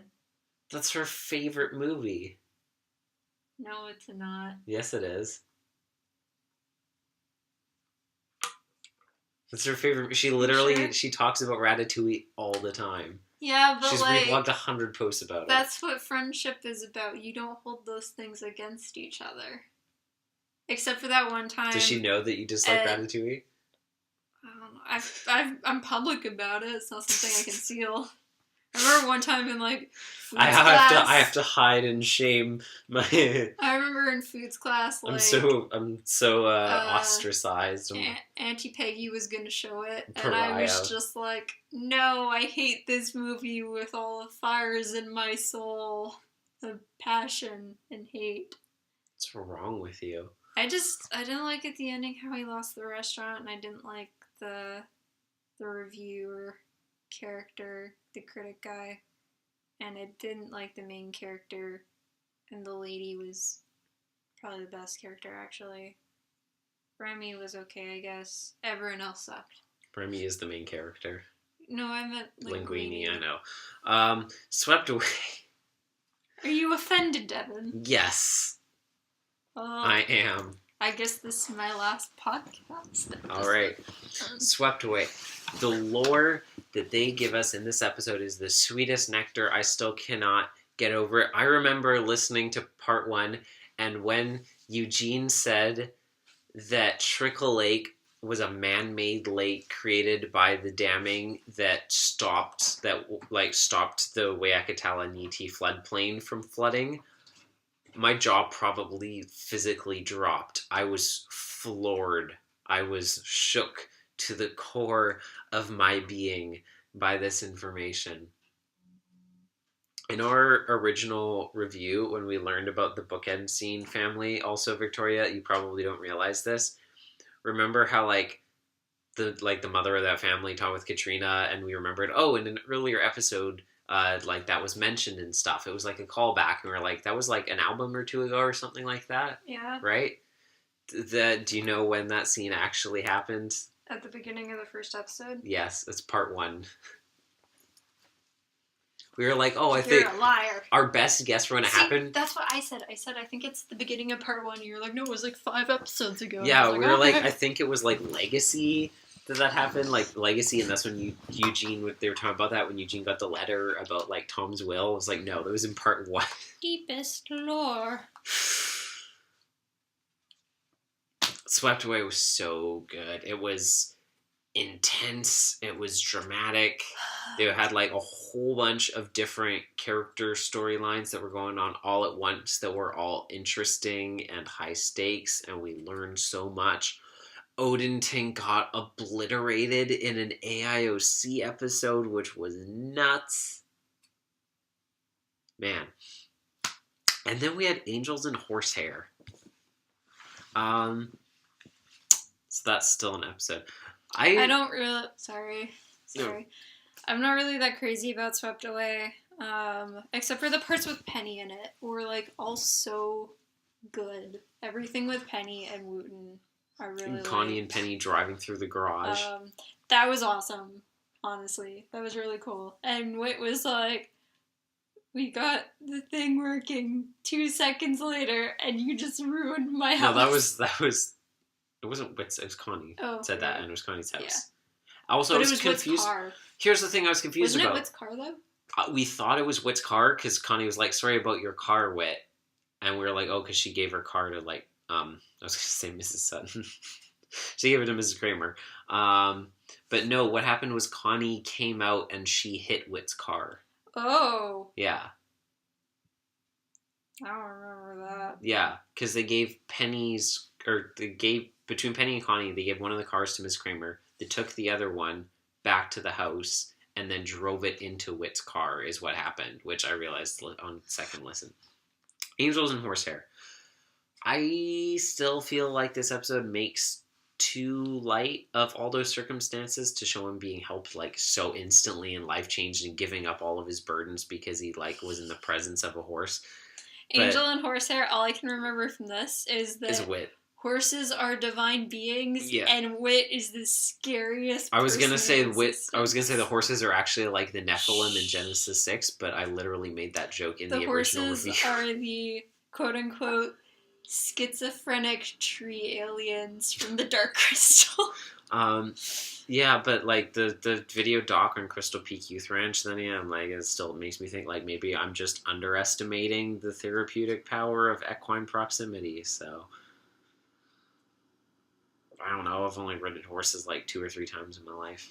This episode is the I haven't fixed me. Closest Renee ever comes to solving someone else's problem, but they focus on her problems for a lot in the episode. Yeah, how she used to was training to be a horse trainer that we didn't know. It was interesting. I mean, not that we know that much about Renee's past. I feel like she's done too many things. It is one of those things. It was like every single time she's in an episode, she's like, I also did these 20 things, and I'm like, She really is Whit Jr., is what she is. Yeah, actually she is. If you don't count how she never teaches lessons to others almost, then Well, she's still young. I would say that's pretty much like a one-for-one comparison. Young. But yeah, because as soon as the very first episode, Wit's like fangirling over the fact that she's Scottish. Way too perfect, I would say. You can't have it both ways, Victoria. But like, she gets over all her issues so easily. Like, the only time where she's ever... I mean, I would say Aldo takes that a lot more than her in this episode. Angels and Horsehair. I do feel like... And... I do agree with that solely in the case of the forgiveness episode. The one with her dog. Yeah. And Angels and Horsehair are the only ones where I felt like she's, like, honestly really struggling, but then she moves past it, like, so quickly. And with Angels and Horsehair, there was all this struggle, especially, like... before the episode, but we never knew about any of that, so it doesn't count. I would say I don't feel like she moved past it like too fast proportional to what it was in Angels and Horsehair, but I do feel it weird how the way that it ended was this like she's working with the horses and she's getting better, though. And then like because like when you see the one horse, you're like, oh, this is going to be like that's every what I was gonna say, because it is a horse girl movie in existence. Where it's just like, that's the one horse you can't tame, and the person's like, I can tame it. Yes, is what I was saying. Is that and then they're like riding the other horse or whatever, and no one's looking, or the horse goes crazy, and they're just like, I must stop that horse. Yeah, wait. I'm gonna go get it. Is that you unfurling your mane? That was me being a horse girl, going to chase my dreams. Also being the horse. Also being the horse and communing with them. I'm gonna be a one-girl horse movie. I'm gonna play everything. They're gonna CGI it, so I ride myself. You're gonna Edward Myers. I'm picturing it, and it looks so funny. Running on your fingertips. And one finger it's per also leg. gonna be a history movie, so I stopped the assassination of Martin Luther right after he, like, nailed the thing to the door so World War I doesn't start. Mm-hmm. That was his dream. It was just Archduke Franz Ferdinand Day like a week ago. But no, yeah, like, the fact that Renee's like, okay, I'm getting pretty good with the horses, like, with the medium-level horses, and then, like, that horse... She's like, give me the devil burst in horse. the door, ready to kill someone, and she just goes, stop! And it just like stops because they're, like...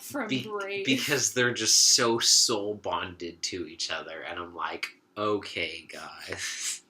That took it a little far, and not as bad as like Aldo's thing. She was like rolling ones, and then all of a sudden she rolled a natural 20, and no one knew what to do. So she just like cured everything. And also, saved the day. I think I did make a joke about Nat 20 animal handling when we did this review originally. I talked about how she had permanent disadvantage with animal handling because of her dog, and then she got Nat 20, and then it was just like, never mind, your disadvantage goes away. You're completely fine. She rolled a 20 and then a 20 again. It was a pretty incredible roll. I also like how you talk about how Renee's too perfect in the same episode where Wit like did the axe bullseye with his eyes closed. Yeah, but that's what. So like but it's her. That's what we were. I was saying she's like. Expect it with I was comparing them, and you said newer, she's too. So I'm more harsh on newer characters, which you should know well by now. So Sparrow McGurk. I love this episode so much. It still feels like it ends so abruptly. It does, and I really wish that like. I don't know, the framing device in this episode.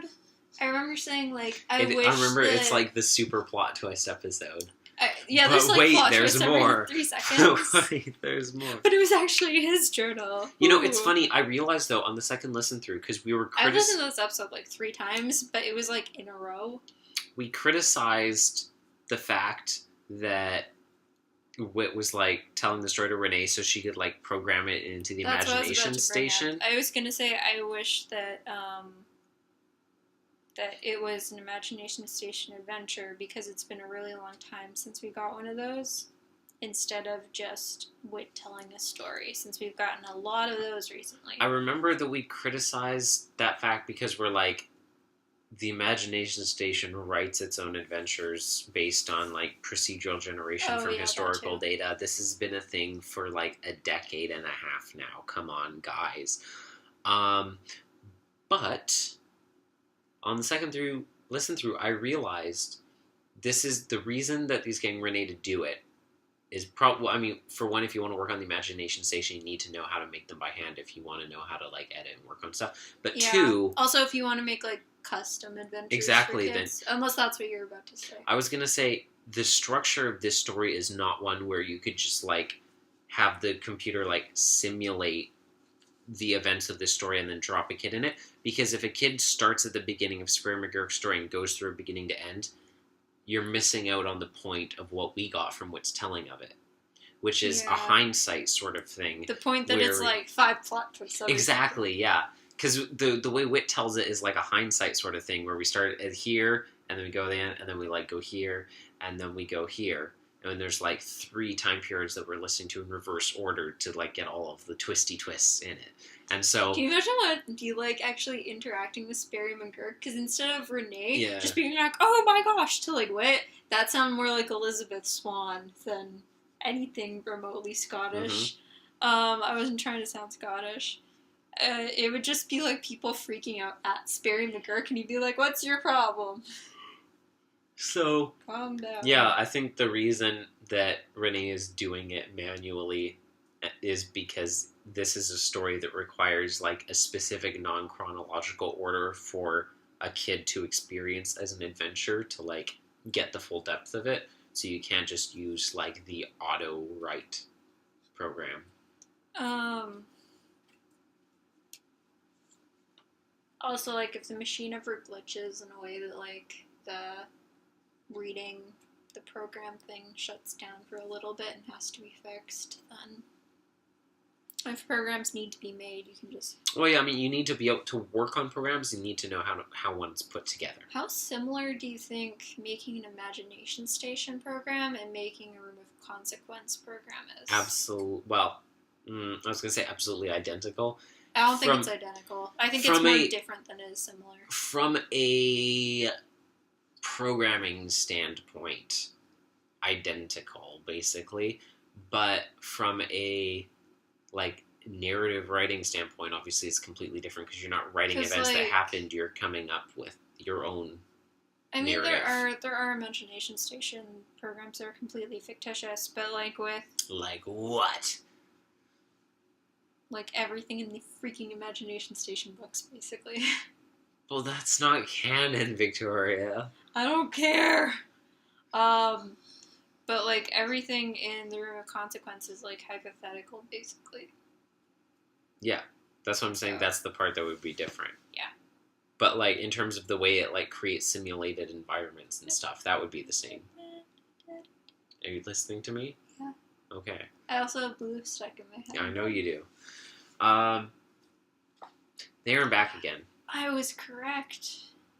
You were correct, but you were incorrect. Oh, that's not fun. You were right that they did say you were right that there were more people than usual in character, like dressed up at Hobbiton in the first part, but it was because they were filming a promotional video for Hobbiton, not making a movie.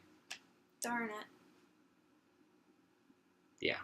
Also, we were trying to figure out Joelle. We were like, oh, I think it's like Joelle's, or it's like Jay's dad's sister's daughter, is what we thought. But something like that. But in the first episode, Joelle is said to be Jay's like cousin thrice removed or something to that effect. Alright. So she's like way off there. She might not even be on the Einstein side. Yeah, tracing her lineage is much more uncertain than we'd previously thought. Or maybe she's like Einstein's granddaughter. Somehow. Maybe, yeah. Somehow. That's Einstein's secret children. But like that are Kiwis. Yeah. That are also a lot older than they look and sound. A bit, yeah. Well, yeah, because I guess then, like, James and her mom would have had to be... Yeah. One of them would have been Einstein's child. Yeah. So... Yeah. Yeah. Yeah. They'd have to be relative. If you put one more generation in there, it's plausible. Einstein didn't die that long ago. Do you think there are ever moments, like, when Joelle... Like, the reason Joelle actually ran away is because one time her dad said, like, this would never happen if you were related to Einstein. She's like, I hate you, Dad. And she ran away. The deepest lore. Yeah. I missed the line the first 2 times around of Whit saying that he never thought he ever had the admiration of his father for what he did with his life. And I was like, that's really sad. You never noticed that? I was like, I didn't really think about it. And I'm like, thinking about everything that Whit did, I'm like, Harold. The lesbian's Harold. I love saying the name, like, Harold very angrily, because it's just one of those names where it sounds so funny to just say it. Maybe that's why it became a meme, but this is different than that. Harold. Tail. I just had a fish stroke, Victoria. I just had a fish stroke. What does that mean? Like when Gavin had his stroke when he said fish, and it was like, fish. You know.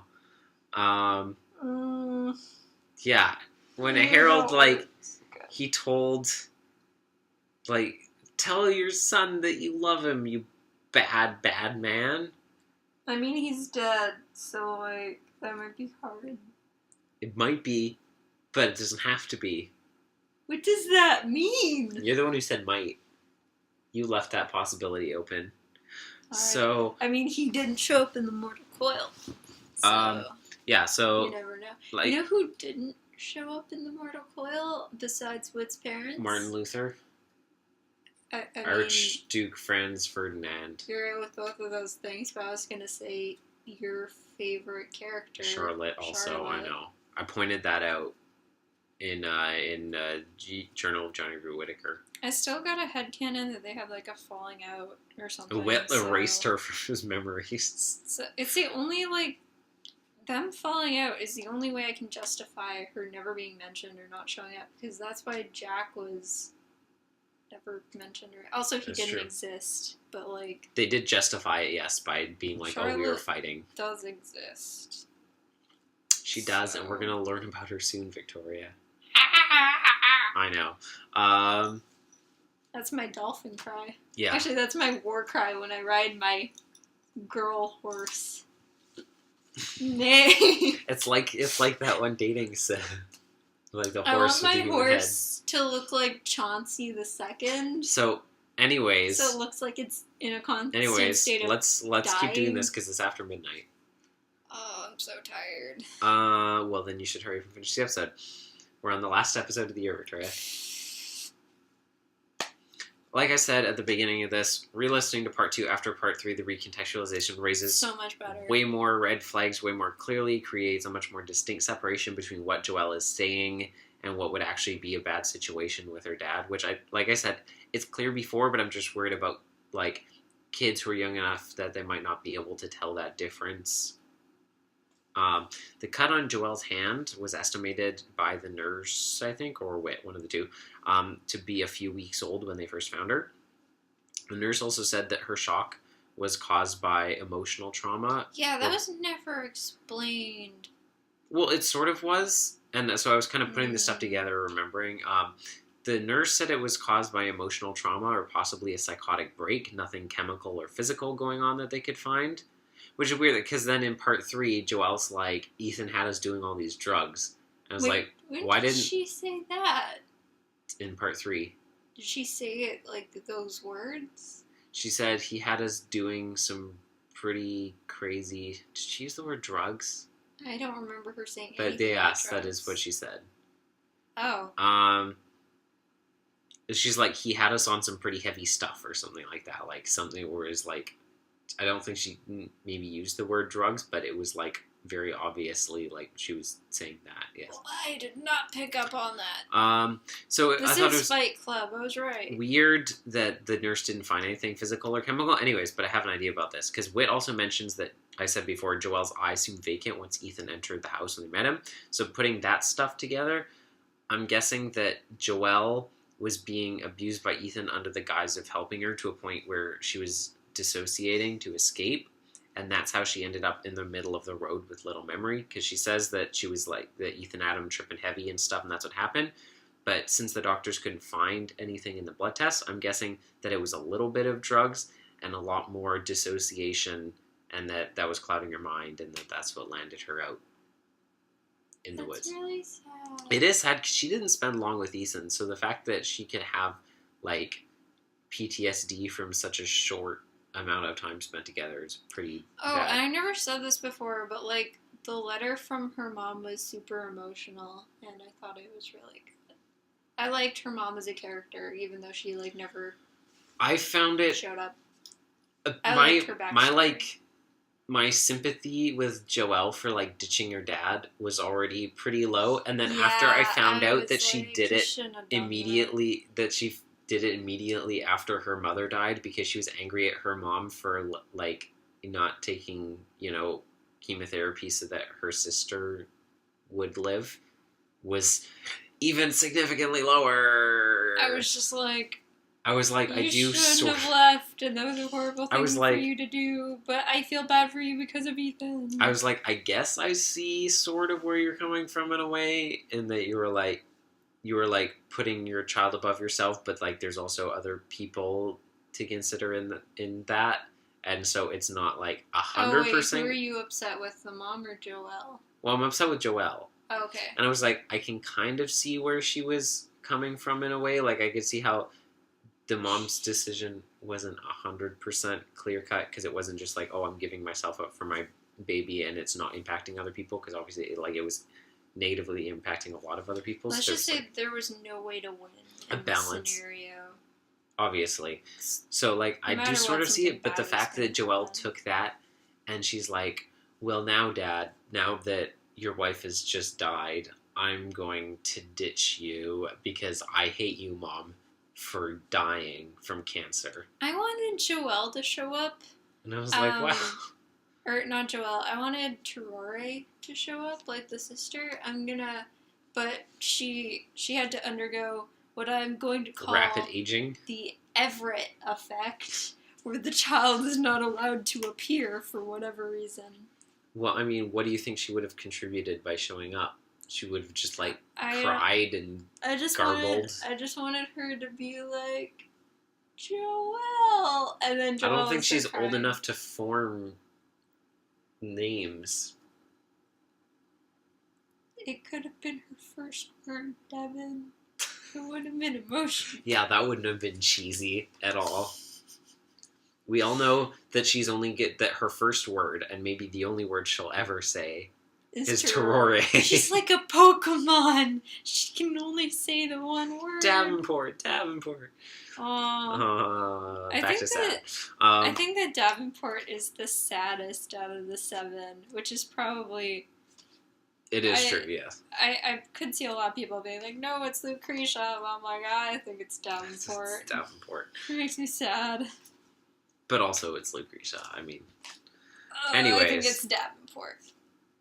Yeah, but he doesn't know that it's sad. I do, though. It hurts my heart. Anyway. So, yeah. That's all of the stuff for the year. What was your favorite out of the year? We usually rank them. We don't rank the whole year, I think. Yeah, we do. We usually do, like, best and worst. Nope, we usually rank them. Okay. These are favorite to least favorite. Give me a minute. Okay, I'll go first. One More Name. Swept Away. There and Back Again. Perfect Testimony. Sperry McGurk. Unfair Game, Angels and Horsehair. I'm going to say A Perfect Testimony, Sperry McGurk, One More Name, There and Back Again, Unfair Name, Swept Away, and Angels and Horsehair. I don't know how similar ours were. Well, we tied on last place. Yeah. You put Swept Away under Unfair Game, which surprised me. I liked Unfair Game. So those are our rankings. Most people. Overall ranking for the season? I feel like there have been better Oasis seasons. Now who's making the horse noises? I told you I'm every character in the movie. How is this surprising me? I feel like this is probably one of the weaker OAC seasons that we've had. I feel like there are more duds than hits or mixed episodes. I mean, I guess you had very different opinions on my favorite ones from this season. I feel like One More Name is like... I would say One More Name is one of my favorite historical episodes ever. Swept Away, I really, really loved. It was like 5 out of 5 stars. That's already 5 out of the 12 for the season. Oh, so There and Back many Again seasons. Was pretty solidly decent. Well, that's the first one, yeah. I'm looking at all of them. I know. There's 4. Into the 5th now.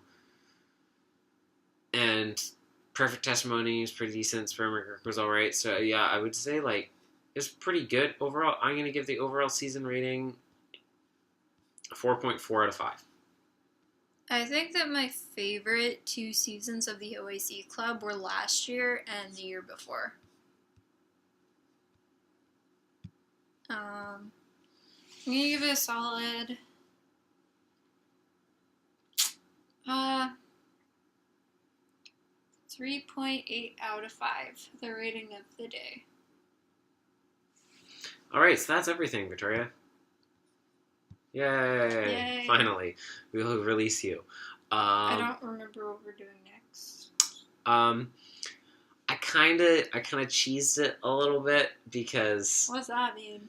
Normally, even though we're behind, I maintain like a very stringent rules about like not reviewing stuff until it would have already aired when this episode was supposed to have come out.